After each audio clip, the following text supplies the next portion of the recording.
Muito bem, meus irmãos, nós vamos iniciar nosso estudo hoje e, ao mesmo tempo, concluir a série de exposições que estamos fazendo na carta de Paulo aos Romanos. São 16 capítulos desta carta e hoje, pela graça de Deus, nós vamos concluir a exposição desta importante epístola de Paulo. Então abra sua Bíblia comigo, por favor, em Romanos 16. Romanos 16.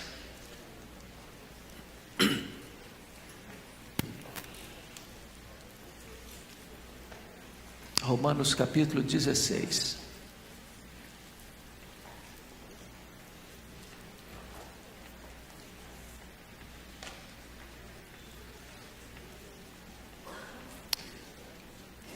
Paulo escreve assim: recomendo-vos a nossa irmã Febe, que está servindo a igreja de Cencreia, para que a recebais no Senhor como convém aos santos, e a ajudeis em tudo que de vós vier a precisar, porque tem sido protetora de muitos e de mim inclusive. Saudai Priscila e Áquila, meus cooperadores em Cristo Jesus, os quais pela minha vida arriscaram a própria cabeça, e isso lhes agradeço, não somente eu, mas também todas as igrejas dos gentios. Saudai igualmente a igreja que se reúne na casa deles. Saudai meu querido Epêneto, primícias da Ásia para Cristo. Saudai Maria, que muito trabalhou por vós. Saudai Andrônico e Júnias, meus parentes e companheiros de prisão, os quais são notáveis entre os apóstolos, estavam em Cristo antes de mim. Saudai Amplíato, meu dileto amigo no Senhor. Saudai Urbano, que é nosso cooperador em Cristo, e também meu amado Estaques. Saudai Apeles, aprovado em Cristo.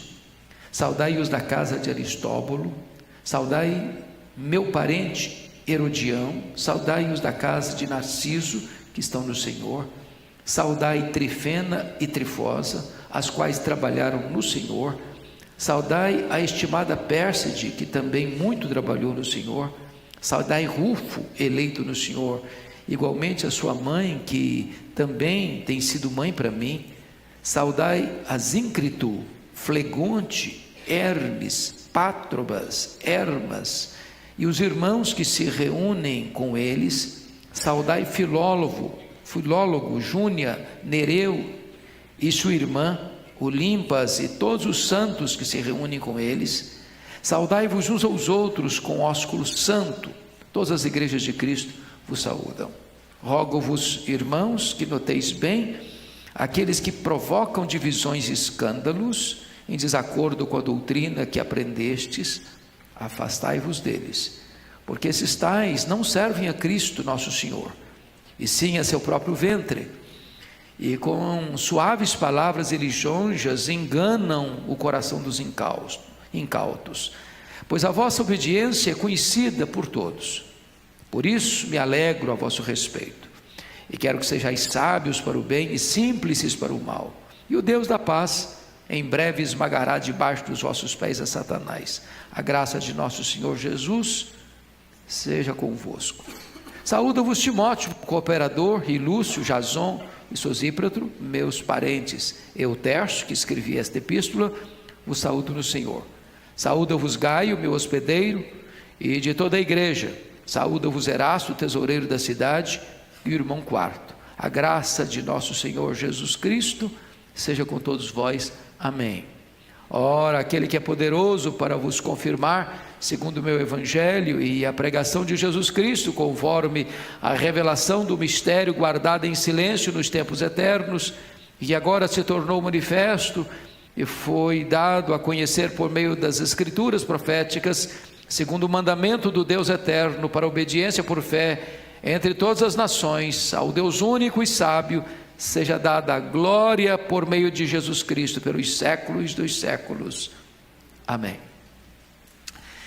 Meus amados, todos vocês sabem que a carta de Paulo aos Romanos certamente é o maior tratado teológico, doutrinário de todo o Novo Testamento.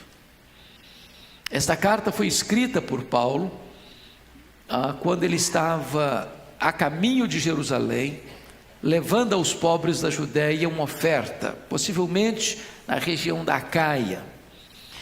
E Paulo nunca tinha estado em Roma, mas escreve esta carta à cidade, à igreja que estava na cidade de Roma, a capital do império. E nesta carta, Paulo faz uma defesa da fé cristã, mostrando a questão do estado do homem que caiu em desgraça por causa do pecado, seja gentio, seja judeu. Depois ele mostra a doutrina gloriosa da justificação pela fé, e ele retrata um exemplo clássico que o pastor Arival expôs para nós hoje, capítulo 4, de Abraão, o pai da fé, o pai dos crentes. Depois ele mostra os frutos da justificação no capítulo 5, a evidência da nova vida no capítulo 6, os dilemas do homem no capítulo 5, a obra do Espírito Santo no capítulo 6, mostra no capítulo 9 a eleição de Israel, a decadência de Israel e o plano de Deus para Israel no capítulo 11. E então, nesses 11 primeiros capítulos, ele mostra para nós a doutrina, a teologia, a base teológica. Nos capítulos 12 a 16 é a parte prática da carta, é a aplicação da doutrina. O que me impressiona é que nos capítulos 12 a 16, um tema essencial rege toda a parte prática da carta. Se nós pudéssemos resumir os capítulos 12 a 16, resumiríamos uma única palavra. Como é que você conhece um crente maduro, que aplica a doutrina na prática, que vive o que a Bíblia ensina? Como é que você pode sintetizar todos os capítulos 12 a 16 numa única palavra? E a palavra seria relacionamento. Se não, vejamos, há 6 relacionamentos distintos aqui. Primeiro, capítulo 12, versos 1 e 2, o correto relacionamento com Deus. Segundo, capítulo 12, versos 3 a 8, relacionamento com você mesmo. Você não pode pensar de você mais do que convém. Não cabe ao crente complexo de superioridade, como não compete a ele complexo de inferioridade. Terceiro, relacionamento com o seu irmão, capítulo 12, versículos 9 a 16. Você tem que amar seu irmão, sem hipocrisia alguma, preferindo em honra seu irmão. Quarto, relacionamento com seus inimigos, capítulo 12, versículo 17 a 21. Se você não sabe conviver com aquelas pessoas que não gostam de você, que não amam você, que falam mal de você e até perseguem você, se você dá o troco, paga o mal com o mal, retribui na mesma moeda e se vinga, você ainda não é um crente maduro. Você tem que vencer o mal com o bem. Você tem que amar seus inimigos, orar por eles. Se falam mal de você, fala bem deles. Se eles perseguem você, ore por eles. Quinto relacionamento. Como é que você se relaciona no capítulo 13? Com as autoridades constituídas. Você deve a elas honra, e você deve a elas tributos. Porque toda autoridade constituída é constituída por Deus, para o seu bem. E as autoridades constituídas têm 2 finalidades: promover o bem e coibir o mal. Então, a nossa obediência às autoridades civis, elas estão cingidas por esses 2 princípios. Se a autoridade, em vez de praticar o bem e coibir o mal, ela promove o mal e coíbe o bem, essas autoridades são passíveis de ser exortadas pela igreja no exercício da sua voz profética. Nos capítulos 14 e 15, Paulo lida com os relacionamentos com os irmãos que pensam diferente de você. E Paulo divide os crentes em 2 grupos: crentes fortes e crentes fracos. Quem eram os crentes fortes? Não eram judeus e gentios, essa separação. Havia crentes judeus e crentes gentios no grupo dos fortes, e havia crentes judeus e gentios no grupo dos fracos. A questão básica é que os crentes fortes, e Paulo fazia parte desse grupo, se apresentava como tal, eram aqueles crentes que, crendo em Cristo, ficaram livres das peias, dos escrúpulos, num contexto de gente que veio do paganismo para a fé cristã. O problema naquela época era tudo que comia e bebia praticamente era sacrificado aos ídolos primeiro, e aí um crente fraco pensava assim: bom, e se eu comer uma carne que foi sacrificada aos ídolos, eu vou me contaminar. Então sabe o que eu vou fazer? Eu não vou comer carne nenhuma. Estava com medo. Já um crente forte não tinha esse escrúpulo. Ele dava graças a Deus e comia. Ele não sabia se aquela carne era contaminada ou não, sacrificada aos ídolos ou não, então ele dava graças a Deus e comia.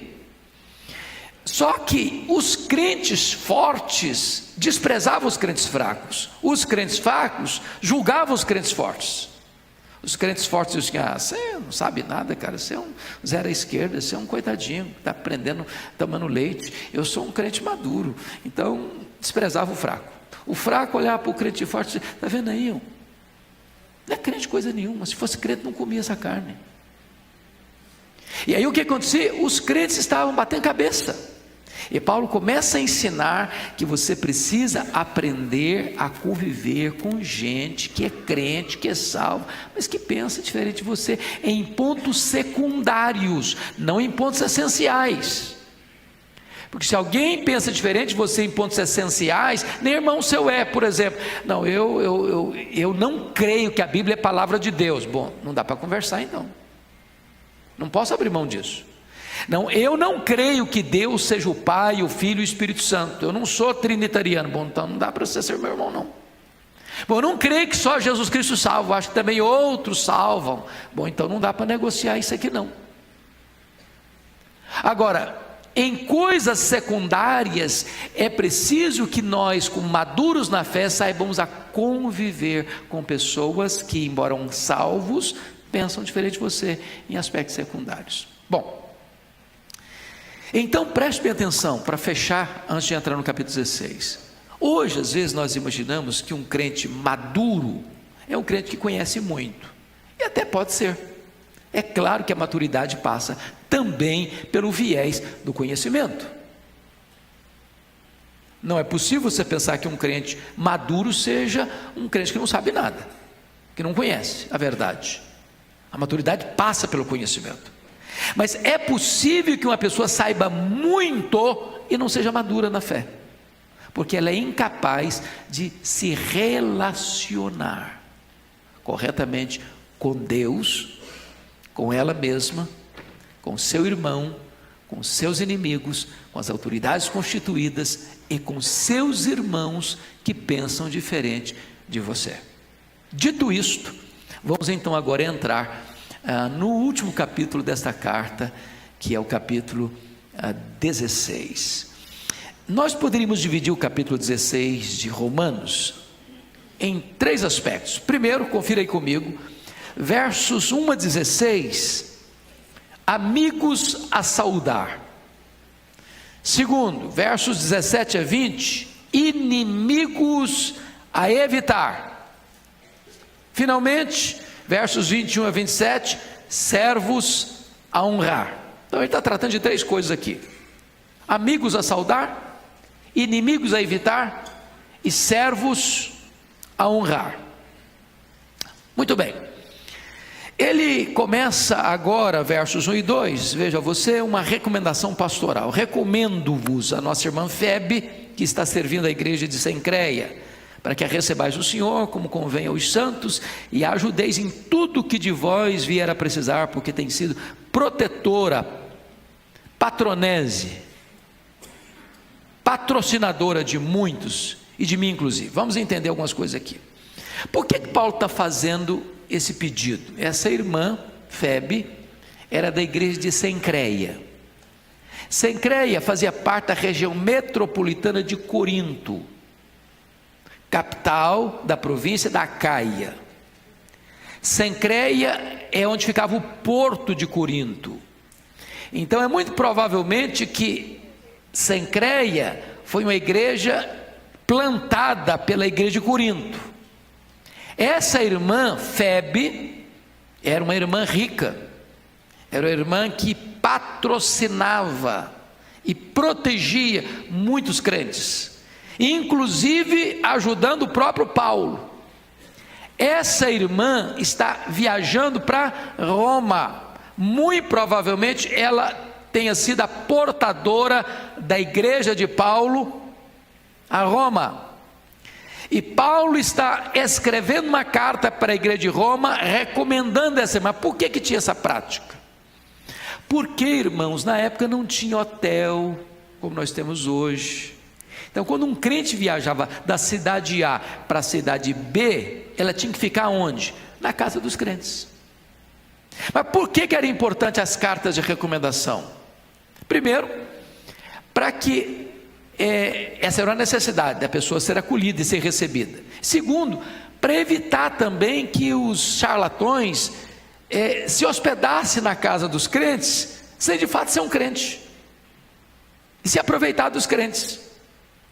Então, quando alguém viajava, dava uma carta, ó, fulano de tal é aqui da nossa igreja, então cuida dele aí, receba-o em casa, dê assistência a ele, cuida bem dele. É curioso que essa palavra recomendo a nossa irmã Febe, que está servindo, a palavra servindo aí, é a palavra feminina da palavra diácono, e muitos acreditam que essa mulher fosse uma diaconisa da igreja de Cencreia. A maioria dos exegetas pensam assim. Eu, entretanto, concordo com Charles Erdman, que o fato de usar o verbo servir, porque a palavra diáconos não é apenas o oficial da igreja diácono. Diácono é um verbo, diaconia é um verbo para servir.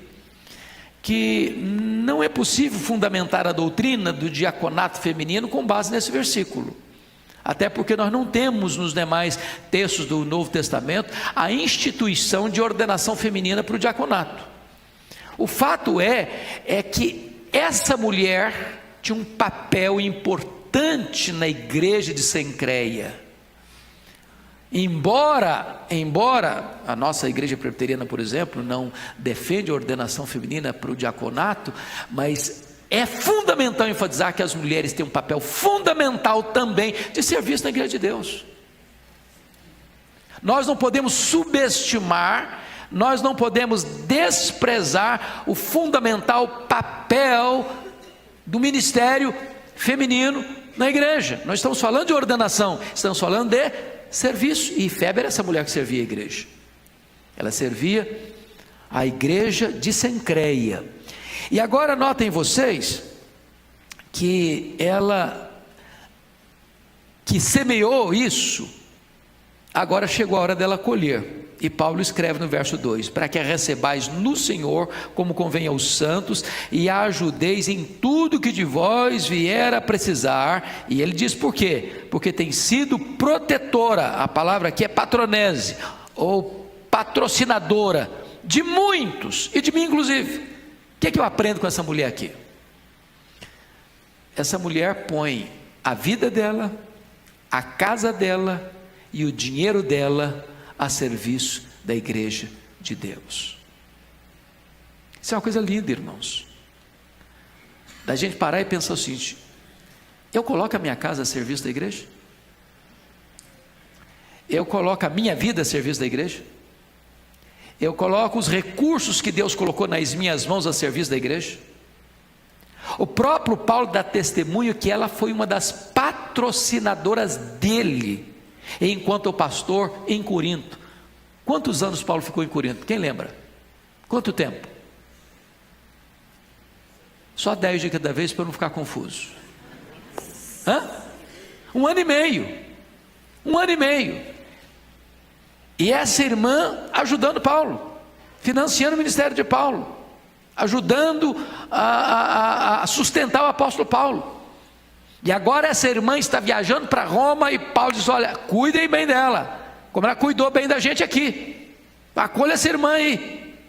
A igreja é uma família, não importa a geografia, não importa o país, não importa a cultura, não importa a raça. Se você está em Cristo, você faz parte da igreja, é uma igreja só, é uma família só, e nós precisamos de nos interagirmos e cuidarmos uns dos outros. Pois bem, vamos ao segundo ponto agora, que é uma saudação pastoral. Note vocês que Paulo faz a mais longa lista de saudação de todas as suas epístolas. São 26 pessoas que são saudadas aqui. E eu gosto de Paulo, na sua prática pastoral, porque Paulo é um teólogo e Paulo é um pastor. E Paulo sabe da importância de chamar a gente pelo nome. Aliás, uma belíssima lista aqui para quem quiser dar nome aos seus filhos, seus netos, uma lista maravilhosa aqui, né? Então vamos olhar alguns aspectos dessa lista aqui, dessa apreciação pessoal, e na postura de elogio que Paulo faz. A primeira coisa que Paulo trata aqui é que os crentes fazem parte da família de Deus. Ele trata da unidade e da diversidade. Tem homens, tem mulheres, tem 9 mulheres citadas pelo nome. Tem livres e tem escravos, tem ricos e tem pobres, tem judeus e tem gentios. O que faz de nós um é o Espírito Santo de Deus que habita em nós. É o mesmo Senhor que nós invocamos. E eu acho isso precioso demais, irmãos, porque o único lugar onde as diferenças terminam é na igreja. Aqui, o doutor PhD sendo do lado do irmão que nem sabe assinar o nome, e eles são iguais. Eu não dou mais honra não, fulano de tal, que é doutor PhD, senta aqui nesse lugar de honra. O irmãozinho que não sabe assinar o nome, por favor, sente lá no último banco, por favor. Não existe isso na igreja de Deus. Na igreja de Deus, o cara mais rico da cidade se assenta do lado do irmãozinho que vive de salário mínimo. E eles são tão importantes quanto, não tem um mais importante que o outro. Só na igreja de Deus isso acontece. Só na igreja de Deus. Isso é maravilhoso. Isso é espetacular. Porque a sociedade fora da igreja, o homem vale quanto tem, ou vale quanto sabe.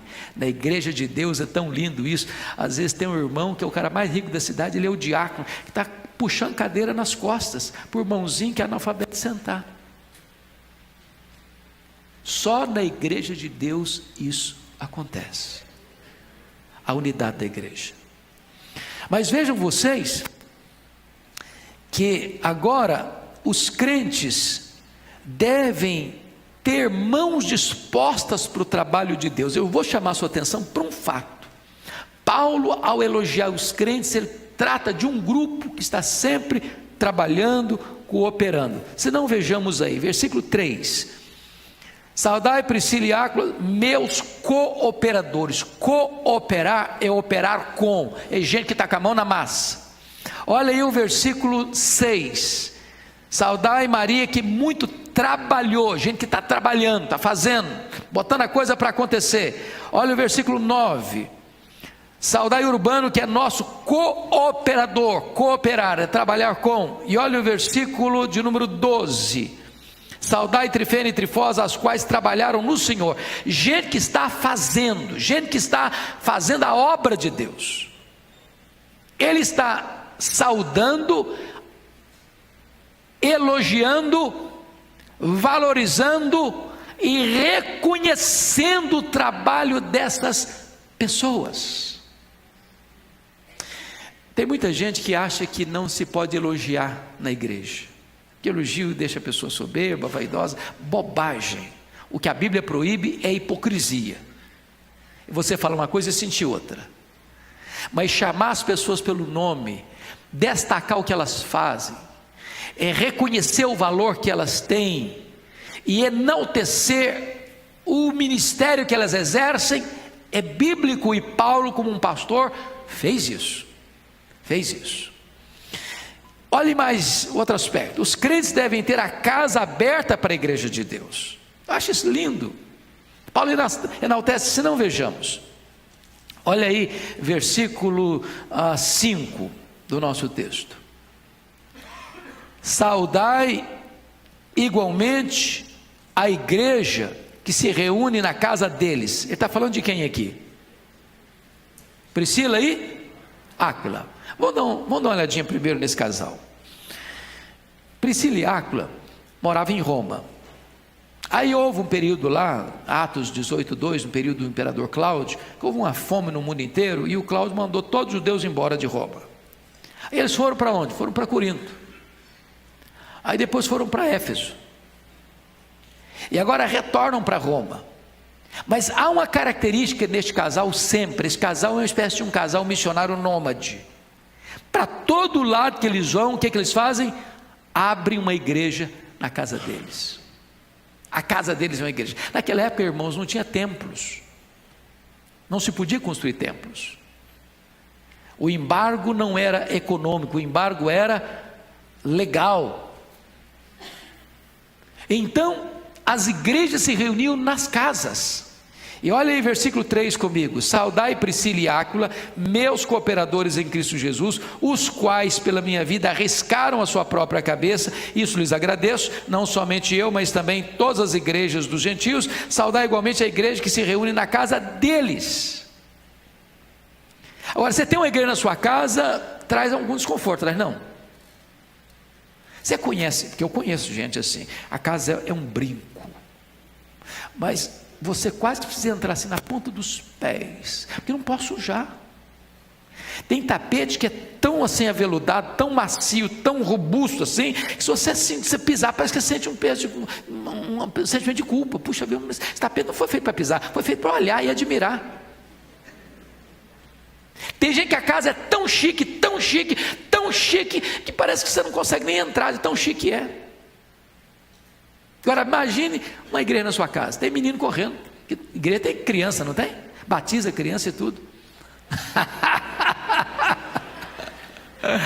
Então tem menino correndo, tem gente precisando sentar num sofá que você arrasa o lugar para cá, bota uma cadeira para lá.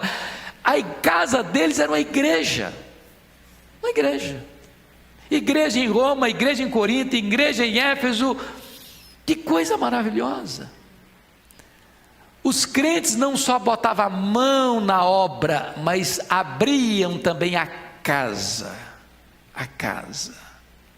para que uma igreja ali fosse plantada, para que a igreja ali fosse ensinada e edificada. Mas não era só esse casal não. Olha comigo aí, por gentileza, no versículo de número 10. Olha o versículo 10. Saudai a Apeles, aprovado em Cristo, saudai-os da casa de Aristóbulo. Olha comigo o versículo de número 11. Saudai meu parente Herodião, saudai-os da casa de Narciso, que estão no Senhor. Tinha não só a pessoa, mas os da casa dele também. Casa aberta. Olha o versículo 14. Saudai a Zíncrito, Flegontes, Hermes, Pátrobas, Hermas e os irmãos que se reúnem com eles. Então havia irmãos que não eram da própria família, que vinham para a casa deles para se reunir com eles. Olha o versículo 15. Saudai Filólogo, Júlia, Nereu e sua irmã Olimpas e todos os santos que se reúnem com eles. Então notem uma coisa. A igreja de Roma não era como nós às vezes imaginamos, um prédio bonito na avenida principal da cidade, todos os crentes vindo para aquele local. Haviam casas, onde irmãos se reuniam em casas. Era a igreja de Roma, mas multilocal. Quais eram esses locais? A casa, a família. Mas vamos ver outra coisa aqui importante. Os crentes devem ter a mão aberta para trabalhar, a casa aberta para receber, mas em terceiro lugar, os crentes devem ter o coração aberto para os filhos de Deus. Coração aberto para os filhos de Deus. Confira comigo o versículo de número 4. Vamos ler todos o 4, por favor? Vamos lá? Os quais, pela minha vida, arriscaram a sua própria cabeça, E isso lhes agradeço, não somente eu, mas também todas as igrejas dos gentios. Esse casal, Priscila e Áquila, não só tinham a igreja, a porta aberta para a igreja, eles corriam riscos. Aliás, a expressão que aparece no verso 4, arriscaram a sua própria cabeça, é como se tivesse colocado a cabeça debaixo do machado do executor, da lâmina afiada da espada de Roma. Eles estavam dispostos a sofrer fisicamente, financeiramente, para que o evangelho pudesse ser proclamado e a igreja pudesse crescer. Porque às vezes a gente até tem a disposição de ajudar, desde que isso não nos traga sofrimento, prejuízo, dificuldades. Eles não, eles arriscaram a própria cabeça. E Paulo, eu acho bonito em Paulo, irmãos, é esse ponto pastoral dele, de reconhecer a bênção recebida, de dizer que recebeu a bênção, e de elogiar a pessoa que o abençoou. Nós deveríamos ser mais pródigos nos elogios e mais cautelosos nas críticas. Maturidade cristã é, sobretudo, relacionamento. Isso ajuda na família, isso ajuda no trabalho, isso ajuda na escola, isso ajuda na igreja. Nós não somos criadores de problemas, nós somos solucionadores de problemas.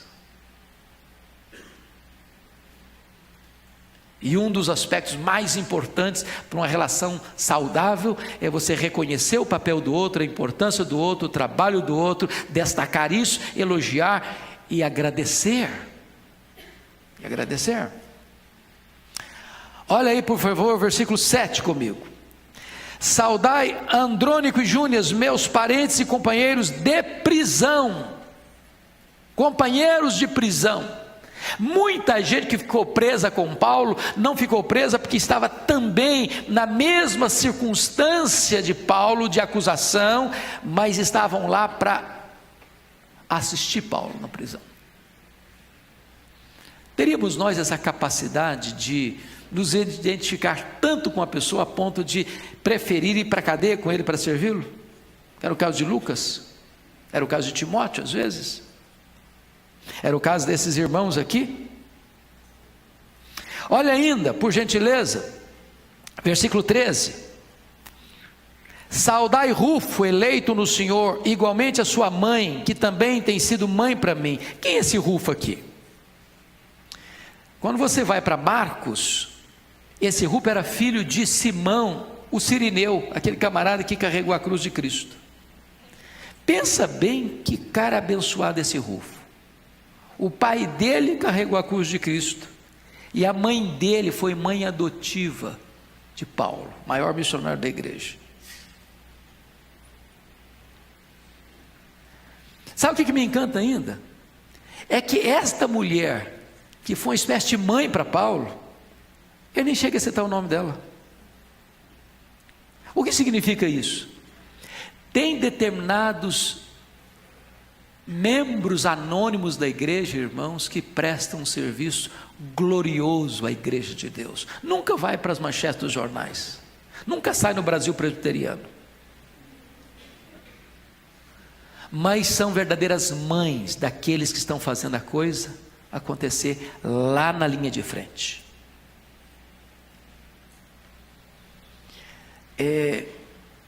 O ponto que eu gostaria que hoje nós aprendêssemos bastante nesse texto é o seguinte: até que ponto você é uma pessoa que tem o hábito saudável de elogiar? Vou falar nas coisas pequenas. Qual é o marido que às vezes elogia o lanche, ou o almoço, ou o jantar que a esposa faz, ou que a pessoa que trabalhou na sua casa faz, mas que é orientado por você, esposa? Marido, esse jantar hoje está maravilhoso, essa comida está muito saborosa, ou a casa está bem arrumada. Irmãos, nós precisamos aprender a elogiar, a reconhecer o valor das pessoas.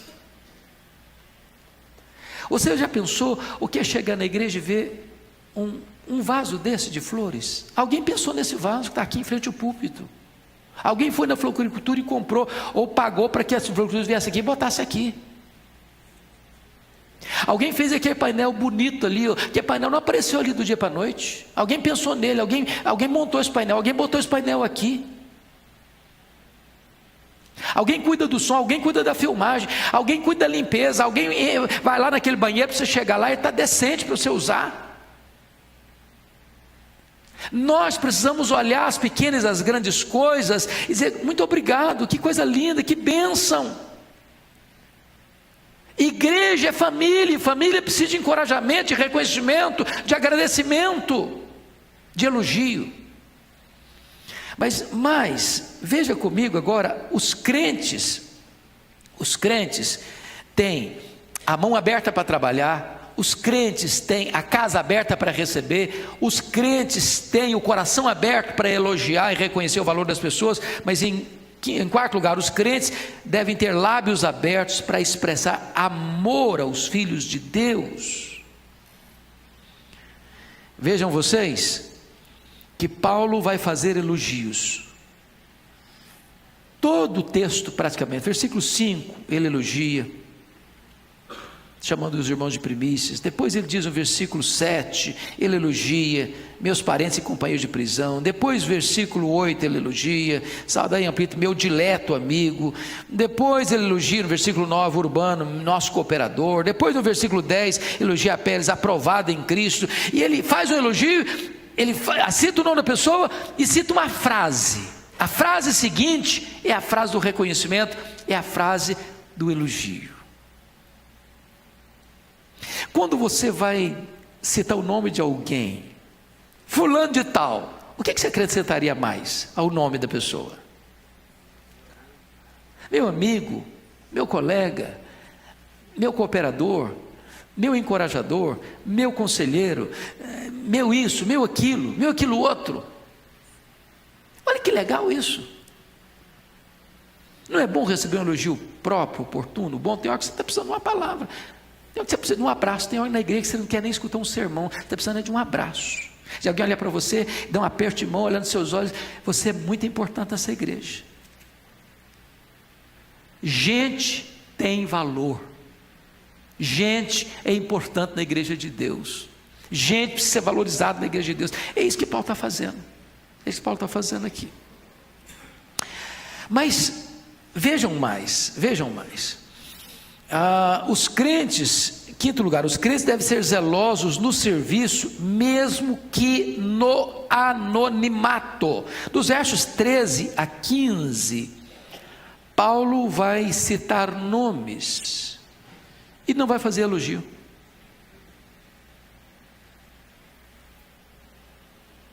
A partir do verso 13, eu só cito o nome. Mas o ponto que eu quero destacar aqui é que, mesmo que você fique apenas no anonimato, que apenas seu nome seja citado, você está servindo a Deus. Quando você pega a lista dos 12 apóstolos, tem dois apóstolos lá que só citam o nome dele, nunca mais aparece na Bíblia, nunca mais aparece na história. Mas você acha que eles foram gente de braço cruzado? Foram não, serviram. Se o seu nome não aparecer no holofote, no outdoor, fique desanimado não, continue trabalhando. Se na terra você não for reconhecido, certamente no céu, tem um copo d'água frio que você der para alguém em nome de Jesus, vai ter recompensa. Esse é o princípio que Paulo está ensinando para nós aqui. Muito bem. Agora, olha aí outra coisa, o versículo 16. Os crentes devem ser afetuosos nos relacionamentos interpessoais. Pode ler o 16 comigo? Vamos lá? Saudai-vos uns aos outros com ósculo santo. Todas as igrejas de Cristo os saúdam. Meus irmãos, é claro que esse ósculo santo é cultural. É cultural. Tem lugar que é ósculo santo, tem lugar que é um aperto de mão, um bom dia, tem lugar que é você inclinar para o outro. A cultura muda de povo para povo, mas o princípio permanece. Qual é o princípio que permanece? Saudação, o que mais? Comunhão, o que mais? Afetuosidade. Não importa qual a nossa cultura brasileira, bom dia, dá a mão para mim. Tem gente que faz assim, bom dia, com a mão aberta assim, ó, parecendo até com medo de pegar alguma sujeira na mão. Se for dar bom dia, dá a mão aqui, bom dia, pega a mão do cara, não precisa apertar demais para não machucar, porque tem que machuca demais, mas dá um bom dia firme, e olhando nos olhos, bom dia, o cara se sentia assim, o dia está bom mesmo. Essa é a nossa cultura. Agora, tem gente, mas eu sou bem meloso nesse sentido, eu gosto às vezes de abraçar, deixa eu só contar essa história assim aqui para vocês. No dia que eu fui ordenado, no dia 17 de janeiro de 1982, em Bragança Paulista, reverendo Denoel Nicodemo Zeller, que era pastor da Unida na época, no meu presbitério, foi lá para minha ordenação. Aí um presbítero que está vivo até hoje, eu tenho o maior respeito por ele e carinho, mas me deu um conselho. Primeiro conselho que eu recebi depois de pastor, ele disse o seguinte: olha, meu filho, quando você estiver na porta da igreja e passar uma senhora ou uma moça, estica bem a mão, estabeleça o limite. É muito perigoso um homem abraçar uma mulher. Eu tomei um susto, eu jamais podia esperar aquilo dele, e eu disse assim para ele: meu amado, me perdoe, mas eu não posso seguir seu conselho, por algumas razões. Primeiro, porque eu acho que a Bíblia não me ensina isso. Segundo, porque eu abraço até poste no meio da rua. Não dá para me estranhar não. Agora é claro que você precisa tomar seus devidos cuidados, né? Claro, você tem que abraçar a criança, a adolescente, a moça, a senhora, a vovozinha de 100 anos, do mesmo jeito. Do mesmo jeito, faz-me um favor. Se a pessoa quiser tirar uma casquinha, você dá um chega para lá sem ofender. Não precisa ser grosseiro com ninguém também não. Se você quiser tirar a casquinha, está na hora de você botar a boca no pó e acertar a vida com Deus. Mas o que é princípio seja afetuoso, seja gentil, seja caloroso no trato. Caloroso no trato. A pessoa tem que sentir que ela é amada. Como a irmã me disse um dia na igreja lá em Vitória, falou: pastor, o senhor sabe por que eu gosto tanto de entrar na fila para abraçar o senhor? Eu falei: eu não sei não, é porque é o único abraço que eu recebo na semana. Tem hora que a pessoa quer na igreja receber um abraço mesmo, que às vezes ela passa a semana inteira levando pancada em casa. Eu espero que não tenha ninguém aqui nem em Pinheiros desse jeito, né, pastor Ival? Só gente abençoada aqui, ué. Que é isso? Mas afetuosidade. Muito bem, vamos um pouco mais. Aí Paulo passa da saudação para exortação, nos versos 17 a 20. Vamos ver. Primeira coisa, os crentes precisam ter discernimento espiritual, versículo 17. Você pode ler o 17 comigo? Vamos lá? Rogo-vos, irmãos, que noteis bem aqueles que provocam divisões e escândalos, em desacordo com a doutrina que aprendestes, afastai-vos deles. Então preste atenção. Para você notar bem, não é só notar não, notar bem. Aqueles que provocam divisões e escândalos em desacordo com a doutrina, você tem que conhecer a doutrina. Porque se você não conhecer a doutrina, o cara vai chegando assim bem sutilmente, assim com a voz bem macia e aveludada, com a língua cheia de mel, e vai ensinar uma bobagem para você, uma heresia para você. Você não conhece, você não tem filtro, e aí você vai acabar acolhendo uma coisa que é errada. Então estude, irmão, estude Bíblia, leia a Bíblia, venha para a igreja, se possível, com um caderninho na mão, anote o sermão, anote o que foi ensinado, volta para casa, debruça sobre aquele assunto de novo, para que amanhã, quando você escutar uma coisa assim que não bate com a sã doutrina, você, epa, isso aqui não. Crente tem que ter filtro, tem que ser bereano, tem que escutar o pregador e dizer: não, isso aqui confere com a Bíblia. E graças a Deus aqui, louvado seja o Senhor, essa igreja tem um compromisso firme com a verdade. Mas há muitas coisas por aí que gente, tem programa de televisão que eu ligo, falo, não, hoje eu vou assistir 5 minutos, hoje eu vou aguentar 5 minutos, 2 minutos eu não aguento mais, eu estou com raiva. É muita bobagem. E o mundo de hoje, quando o camarada vem para a igreja no domingo, já escutou 10. Se ele não tiver filtro, vai engolir veneno pensando que é pão. Então você precisa ter cuidado. Outra coisa que Paulo diz aqui é que, olha aí o versículo 18: porque esses tais servem a Cristo, não servem a Cristo nosso Senhor, e sim a seu próprio ventre. Sabe o que significa seu próprio ventre? É o camarada que só se aproxima de você para alcançar algum favor, algum benefício financeiro. Ele é charlatão, ele é camelô da fé. Ele não está interessado em você coisa nenhuma, ele está interessado no que você tem. Irmãos, há muitos lugares por aí que a hora da oferta na igreja é um constrangimento, é uma vergonha.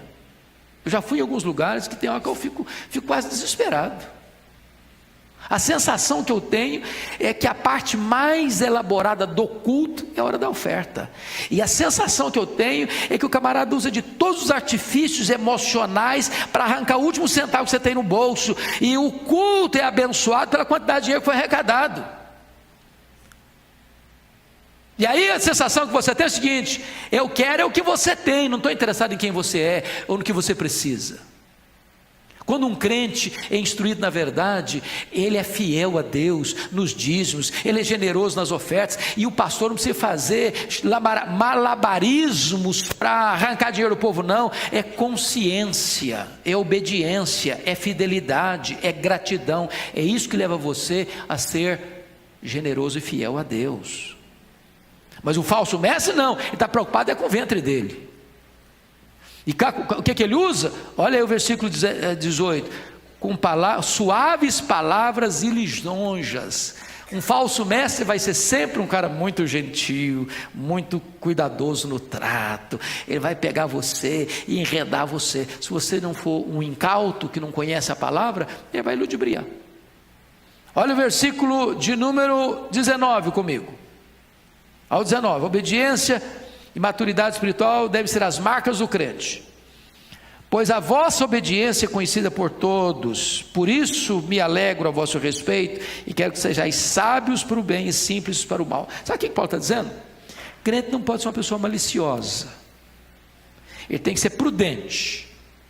Mas você conhece aquela pessoa maliciosa, que ela malda tudo, malicia tudo, pensa o pior das pessoas? Porque ele tem um coração contaminado, ele acha que todo mundo é igual a ele. Então nós temos que ser prudentes, mas simples para o mal. Não deixe o seu coração ficar navegando nas águas turvas da maldade, não. Não deixe seu coração ficar dragando os porões da iniquidade, não. Versículo 10: o crente deve compreender a vitória que tem em Cristo. Você pode ler o 20 comigo? Vamos lá? E o Deus da paz em breve esmagará debaixo dos vossos pés a Satanás. A graça do nosso Senhor Jesus seja convosco. Não é você que vai esmagar Satanás, não, viu? Para com essa soberba. É Deus quem faz isso, não é você, não. Porque eu já escutei muito que não, eu vou esmagar o Satanás. Não, você não consegue nada, você é fracote. Eu também, somos pó. Não entre nessa luta espiritual empavonado, não, você leva tinta, chumbo na asa. A Bíblia nunca me autoriza a me aproximar, a enfrentar essa batalha espiritual com soberba, com arrogância. Paulo diz: nós não ignoramos os desígnios de Satanás. Sem a força de Deus, sem o poder do Espírito, sem o revestimento da armadura de Deus, não dá para encarar essa guerra, não. É por isso que o texto diz: é o Senhor, o Deus da paz, que vai esmagar. A vitória é dele, a glória é dele. Pois bem, dito isto, Paulo entra para um outro campo. Notem comigo que é uma saudação fraternal, versículos 21 a 24. Eu acho interessante que Paulo agora está saudando a igreja. Ele tinha feito isso Mas agora ele está dizendo, eu tenho um time aqui por trás, eu tenho um time aqui comigo, que também vai saudar vocês. Ele podia, não, eu sou apóstolo, os outros não valem nada, os outros não contam nada, mas ele diz, Timóteo saúda vocês, o Lúcio, o Jason, o Sosípito, os meus parentes também saúdo, o Tércio que escreveu a carta, eu Tércio que escrevi essa epístola, o saúdo, porque Paulo, ele usava um amanuense. Muito provavelmente Paulo tinha um problema de visão. Está escrito em Gálatas 4, 14 a 18, que os crentes da Galácia, se possível, teriam arrancado os próprios olhos para dá-los a Paulo. Quando Paulo foi para o Sinédrio lá, ele chamou o sumo sacerdote de parede branqueada. Talvez enxergar meio lusco-fusco. E ele então usava alguém para escrever a carta. Às vezes, para terminar a carta, ele pegava a pena. Veja com que grandes letras eu vos escrevo. Então ele usava alguém, editava a carta e o camarada copiava. É claro que essas cartas eram inspiradas pelo Espírito Santo. E o texto está aqui saudando. Saúda-vos Gaio, meu hospedeiro de toda a igreja. E ele está citando o grupo que está com ele. Paulo está sendo o quê? Humilde. Ele poderia só ele mesmo esquecer o grupo que está com ele, mas ele faz questão de honrar, de valorizar as pessoas que estão do lado dele na hora de saudar a igreja de Roma. Só fechando agora, uma doxologia singular. Essa é a mais longa doxologia de Paulo, versículos 25 a 27. Eu quero destacar aqui nessa doxologia 4 coisas. Primeiro, ele exalta o poder de Deus no versículo 25. Você pode ler o 25 comigo? Vamos lá? Ora, aquele que é poderoso para vos confirmar, segundo o meu evangelho, e a pregação de Jesus Cristo, conforme a revelação do mistério guardada em silêncio nos tempos eternos. Ele destaca o poder de Deus, sobretudo o poder de Deus na nossa salvação. Segundo, ele exalta Cristo como conteúdo do evangelho. No versículo 25 ainda ele diz, e a pregação de Jesus Cristo, conforme a revelação do mistério guardado em silêncio nos tempos eternos, e que agora se tornou manifesto e foi dado a conhecer. Ele está dizendo que Jesus Cristo é o próprio conteúdo do evangelho e da pregação. Nós pregamos a Jesus Cristo. Jesus Cristo é o poder de Deus. Nós não temos outro assunto, irmãos. É Jesus Cristo. Ele é o conteúdo do evangelho. Ele é o conteúdo da pregação. E é isso que Paulo está destacando, o poder de Deus, e ele está destacando Cristo como conteúdo do evangelho. Mas em terceiro lugar, Paulo exalta a Escritura como revelação de Deus no versículo 26. Vamos ler de novo o 26 comigo, por favor? E que agora se tornou manifesto e foi dado a conhecer por meio das Escrituras proféticas, segundo o mandamento do Deus eterno, para a obediência por fé entre todas as nações. Como é que você conhece o Evangelho? Como é que você conhece a Jesus Cristo? Por meio das Escrituras.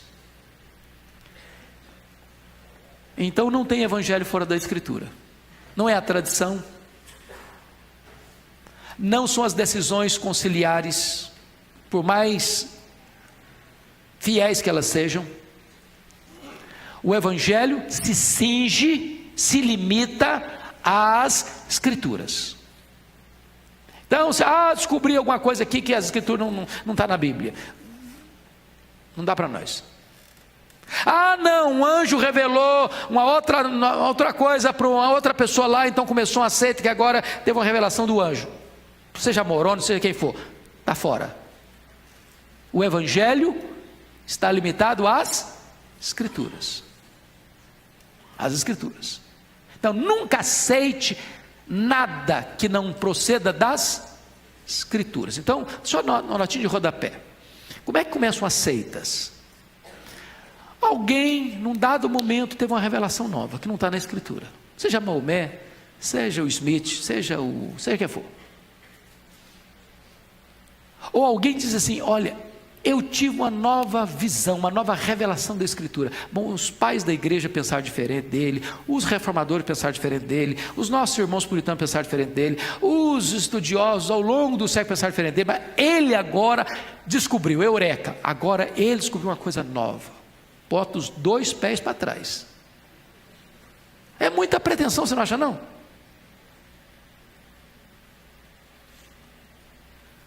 Nós temos uma nuvem de testemunho que nos rodeia, irmãos, que já pensaram, que já debruçaram, que já estudaram, que já examinaram, que já debruçaram sobre esse assunto, que já trouxeram a sua cooperação, e via de regra, desde os profetas, desde o Senhor Jesus Cristo, os seus apóstolos, os pais da igreja, os reformadores, os irmãos que nos antecederam, os pais na fé, eles estão aí, afinados com a mesma visão da Escritura. É a Escritura. Finalmente, exalta a Deus por sua sabedoria. Vamos ler o versículo 27. Ao único, vamos juntos? Ao Deus único e sábio, seja dada a glória, por meio de Jesus Cristo, pelos séculos dos séculos. Amém. Ao Deus único, único. Não é Alá, não é Buda, não é Shiva, não é Tupã. Ao Deus único. E esse Deus único é o Pai, é o Filho, é o Espírito Santo. Ele é o Deus sábio. E talvez Paulo feche essa carta com esta palavra, porque é impossível você ler Romanos sem entender a sabedoria de Deus, o plano de Deus. Sábio, seja dada a glória, por meio de quem? Por meio de Jesus Cristo. Quando? Até quando? Pelos séculos eternos. E ele termina esta carta com um sonoro amém. Oh amados, que Deus nos abençoe. Ao estudar esta carta, você só pode fazer uma coisa: é tributar a Deus toda a glória devida ao seu nome, e se curvar humildemente aos pés do Senhor, e reconhecer que você foi salvo pela graça, sem qualquer merecimento humano. Que Deus nos ajude, que Deus nos abençoe. Amém. Eu vou pedir ao presbítero José Ritz para fazer uma oração de agradecimento.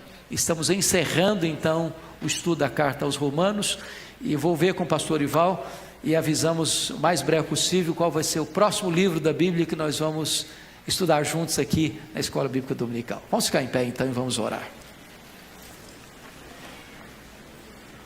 Santo Eterno Deus, Pai amado, nós te agradecemos, Senhor, porque o Senhor nos trouxe à tua casa essa manhã para realizarmos um culto de louvor, de adoração ao único Deus verdadeiro que existe, e agora também para participarmos desta escola dominical. Nós te agradecemos por esses ensinamentos, te agradecemos pela Bíblia Sagrada, te agradecemos porque nós aprendemos a ler e aprendemos também aqui na tua casa a refletir sobre a tua palavra, e também com os nossos professores, os nossos pastores, a entender a tua palavra. E nós te agradecemos, Senhor, porque através desse testemunho deixado pelo apóstolo Paulo, nós podemos discernir entre o bem e o mal, nós podemos saber aquelas coisas que nós devemos fazer. Muitas vezes nós, pelos nossos pecados, pelas nossas falhas, pelas nossas omissões, nós não seguimos a tua palavra. Mas nós te pedimos, Senhor, que o Espírito Santo que está em nós nos ajude para que a cada dia nós possamos nos aproximar mais de Jesus. Nós possamos acreditar que nós só iremos para a vida eterna porque Jesus fez o sacrifício por nós e porque o Senhor assim o determinou. E também que o Senhor nos encoraje, que a cada dia nós possamos falar do Evangelho, das boas novas de Jesus, para todas as pessoas que nós convivemos diariamente, que nós encontramos, que ainda não têm a alegria que nós temos da salvação em Cristo Jesus. Pedimos que o Senhor nos abençoe no dia de hoje, todos os outros cultos, também a escola dominical que nós teremos à tarde, e que as pessoas que vierem aqui, trazidas para o Senhor, tenham a oportunidade de se entregar a Jesus e também de serem salvas. É no nome precioso de Jesus que nós oramos e agradecemos. Amém.